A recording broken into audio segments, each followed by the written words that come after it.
Eu cresci numa família onde o normal era ter dívida. Tá. E olhando aquilo, eu pensei, eu não quero isso pra mim. Então, grande parte dos arquivos aqui, de fato, eu encontrava situações onde eu via, nossa, eu tive um exemplo negativo aqui. Por exemplo, em 90 e, sei lá, 6, os meus pais tinham celular. Ninguém tinha celular naquela É aquele época. grandão. Era um grandão, era pra falar entre eles e talvez com a Abílio Diniz, né? Porque era outra pessoa que tinha celular no Aham. Brasil. E era caríssimo. Era muito caro. Eu Então, lembro. eu não sei por que cargas d'água eles tinham celular naquela época, mas tinham. Não tinha ninguém pra Então, falar. vendo aquele tipo de coisa, eu falei, poxa, eu não quero me comportar igual os meus pais nesse aspecto. Em vários outros, minha mãe é uma pessoa ímpar em termos de generosidade, meu pai é a pessoa mais culta que eu conheço. Meu pai fica me zoando de homem de poucas letras, né? Aham. Eu leio pra caramba e ele fala, homem de poucas letras, porque ele é muito mais culto do que eu. Só que nesse aspecto financeiro, eles foram um modelo que eu falei, eu tenho que sair diferente disso. Então, meu modelo de dinheiro não pode ser igual ao dos meus pais. O termostato deles estava marcado, naquela época, mudou ao longo do tempo, mas estava marcado para negativo. Porque o normal para eles é não ter patrimônio e tá devendo. Sim. Então, quando eu vi aquilo, eu falei, eu tenho que mudar. No meu caso, foi o oposto. Meus pais sempre com mindset poupador. Nunca vi nenhum problema na minha casa. Nunca brigaram por causa de dinheiro. Nunca, zero. Eu sempre soube que tinha, não sabia quanto. Eu sempre soube que tinha ali. Meu pai era poupador, minha mãe também. E nunca vi ninguém ligar, nunca vi dívida. Nem eu, nem meus irmãos. E eu era o. Como é que era? Você chamou seu pai? Desligado. Eu era desligado, cara. É tipo, tá bom. Eu dava de ombrinho. Não, tá bom. Esqueci de pagar uma conta. Tem juros. Não, tá bom, tá bom, tá bom. E aquilo foi acontecendo e meus pais odiavam essa minha atitude. Odiavam. E eu lembro que minha mãe tinha umas frases, até caberia uma frase da minha mãe aqui. Ela falou assim, filho, quem guarda tem, quem não guarda fica sem. Então, velho, você tá louco. Você tem que guardar. Meu pai também. Pô, cara, você precisa guardar o seu dinheiro assim por diante. No meu caso, foi o que mais me incomodou no mindset, que não foi o mindset dos meus pais, que era o meu mindset, é que eu era aquele cara que o dinheiro entrava. Eu nunca fui um cara que ganhei pouco, mas eu não via. Ele escoava. Você nem sabia para onde. Cara, eu não sabia. Eu olhava assim e falei, meu, eu ganhei 6 mil reais esse mês. Tô te falando assim, sei lá, 2005. Que era muito mais grana Muita do que grana. Eu hoje. morava em Santos, sou educador físico. Você ganhava 6 mil reais no mês? 6 pau e 800. Em 2005, eu tava pra entrar no exército, eu entrei em 2006. O salário do oficial, depois que ele se formava, era 2 mil, eu pensava, cacete, 2 mil reais. Cara, eu via grana. Era muito dinheiro. E eu lembro que eu comentava com os amigos meus, pô, você tá ganhando quanto? Pô, eu ganho 6 pau, cara, 6 pau, e cadê? Eu falei, não sei. E eu guardava, sei lá, gastava 7, e era uma zona, uma bagunça.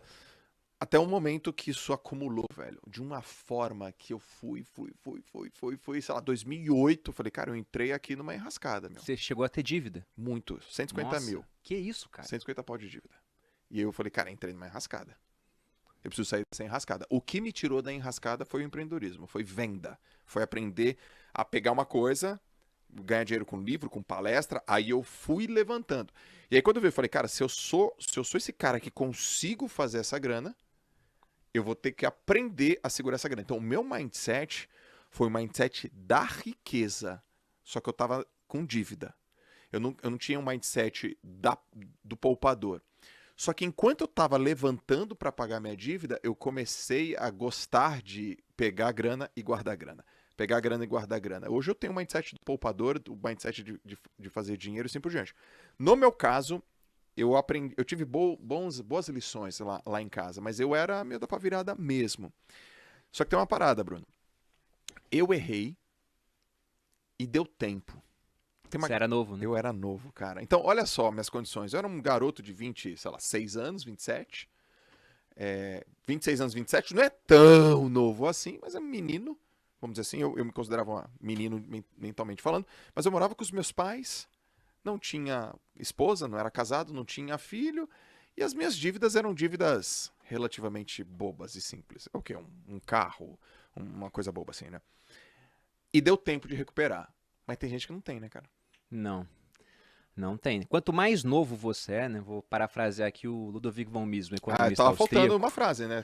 Já tava meia hora, não tinha frase. Falando de países, ele fala que o país rico, ele pode se dar ao luxo de adotar caminhos insanos por mais tempo que o pobre. E trazendo para pessoas, né? A pessoa rica ou a pessoa jovem pode fazer isso por mais tempo do que a pessoa não rica ou a pessoa que já está com uma idade mais avançada. Porque, de fato, se você pegar uma fórmula de juros compostos, lá você tem o capital inicial multiplicado por uma taxa de juros elevada ao tempo. Então, o fator exponencial é o tempo, né? Quanto mais tempo você tem, melhor. Até eu gosto de falar que em filme de vampiro, todo vampiro é rico. É verdade. Por quê? Porque o cara ele tem o tempo infinito, pô. Se ele investiu $1 lá no começo do século XIX, ele tá rico agora. Então, tendo tempo suficiente, todo mundo pode chegar lá. E tem um ponto interessante, Joel, que você me lembrou aqui do livro. Que groselha, velho. Do Bruno soltou uma groselha animal. E com Mas é classe. isso, pô. Groselha com classe. É um exemplo bom. Mas tem uma parte do livro que se encaixa justamente nesse teu começo até você mudar. O primeiro dos 17 arquivos de riqueza, ele fala o seguinte. Que é... As pessoas ricas acreditam na seguinte ideia. Eu crio a minha própria vida. As pessoas de mentalidade pobre acreditam na seguinte ideia. Na minha vida as coisas acontecem. Sim. Cadê o dinheiro? Tá indo. Sim. Foi indo, você deixou acontecer até uma hora que falou, não, pô, agora eu tenho que fazer acontecer então pra resolver. E aí você assumiu as rédeas da sua vida. Autorresponsabilidade, né? Cara, é muito simples, né? E ele começa essa parte... Por isso que esse livro aqui é um livro muito mais de mindset mesmo. Você pega até quase os penúltimos capítulos, é só falando sobre mentalidade. Ele pega a questão das pessoas fazendo de vítima. Você podia ter se feito de vítima. Não, gastei demais, não foi culpa minha. Né? Você gastou, comprou carro lá, não sei o quê. Não, mas veja bem, né? A dívida tal